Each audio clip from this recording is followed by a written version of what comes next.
Welcome to my new video. So in my previous video I have told you what is clause and its types. It's basically of three types: noun clause, adjective clause, and adverbial clause. So today I will talk about the first one, that is noun clause, with examples.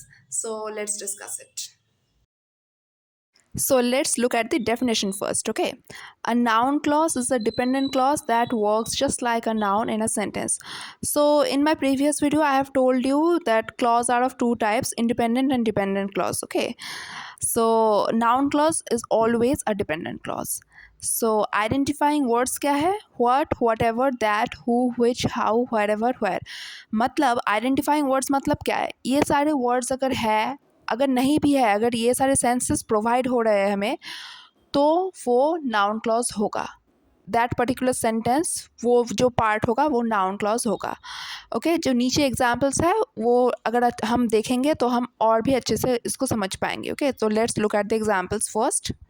So the first example, can you guess what I have written in my examination. तो पहले बोलो कि इसमें कितने clause है. Can you guess what I have written in my examination. Can you guess क्या है इसमें? कैन क्या है? वर्ब है. सब्जेक्ट क्या है? यू है. ये क्वेश्चन मार्क है इसलिए वर्ब पहले आ गया, सब्जेक्ट बाद में आ गया. लेकिन कैन यू गेस एक क्लॉज है और what I have written in my examination ये तो दूसरा क्लॉज है ना. अब बोलो, हम किसी सेंटेंस की शुरुआत ऐसे कर सकते हैं कि हमने एग्जामिनेशन में क्या लिखा. दूसरा बंदा बोलेगा तुमने एग्जामिनेशन में क्या लिखा है, उससे हमें क्या है ना. तो ये क्या है? What I have written in my examination क्या है? फर्स्ट पार्ट के ऊपर डिपेंडेंट है ना.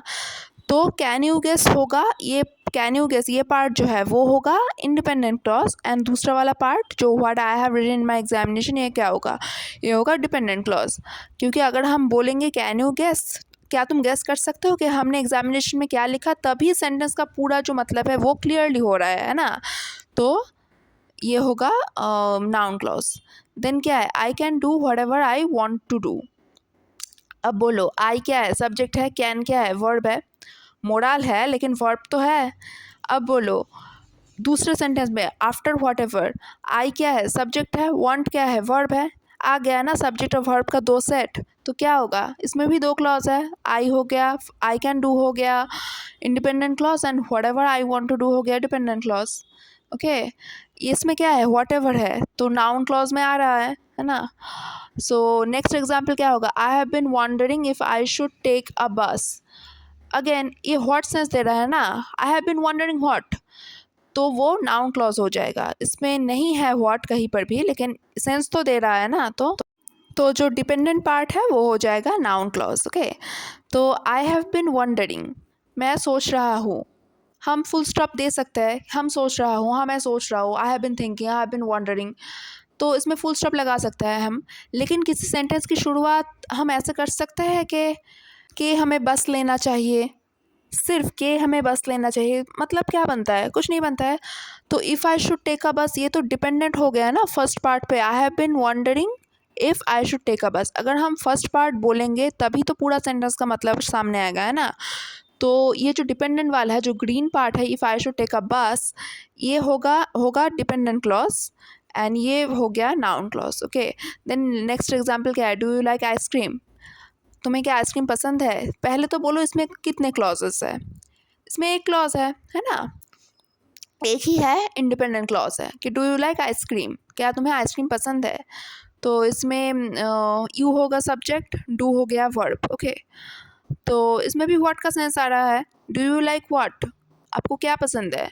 क्या का जो एक सेंस आ रहा है, तो वो जब होगा तब नाउन क्लॉज होगा. देन नेक्स्ट एग्जाम्पल क्या है? He wants to see which plate you choose. Which, what, एक ही बात है. Then I can tell you how he does this mathematics. We can't start a sentence how he does this mathematics. We can't.